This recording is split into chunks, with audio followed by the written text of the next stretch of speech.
শুভ সকাল বন্ধুরা, কেমন আছো তোমরা? নিশ্চয়ই ভালো আছো।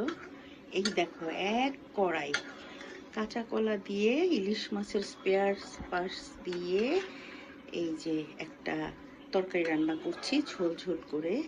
এটা যত ইলিশ মাছের লেজা মাথা এগুলো থাকে ওগুলো দিয়ে আমি এরকম করে একটা ঝোল রান্না করি। এটা কিন্তু খেতে অনেক মজা। কলাগুলো একদম ইলিশ মাছ হয়ে যায়, ইলিশ মাছের গন্ধে ভরপুর হয়ে যায়। ওটা ওই ঝোলটা দিয়ে ভাত মাখিয়ে এই তোমার বসে বসে কাটাগুলো বেছে বেছে খেতে অনেকটা সময় ধরে খুব ভালো লাগে। তো এই কাঁচা কলা দিয়ে এই যে স্পেয়ার পার্টস দিয়ে এরকম করে রান্না করে দেখো, অনেক মজা লাগবে।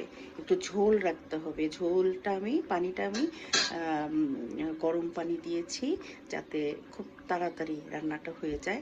বেশিক্ষণ রান্না করলে তো তোমার ওই ইলিশ মাছের গন্ধটা নষ্ট হয়ে যাবে, তাই গরম পানি দেওয়াটাই ভালো।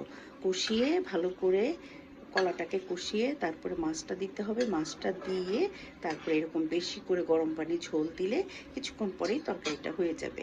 তোমরা মজার মজার রান্না করবে, খাবে। আমি তো রান্না শেখাই না, আমি ডেইলি যেগুলো করি সেগুলো ভিডিওতে আপলোড করি এবং দেই। তোমরা দেখো, অনেক আইডিয়া চলে আসে। আমরা হয়তো অনেক সময় অনেকটা জানি না বা করি না, জানলেও করি না। এরকম করে খেয়ে দেখো, ভালো লাগবে। খোদা হাফেজ।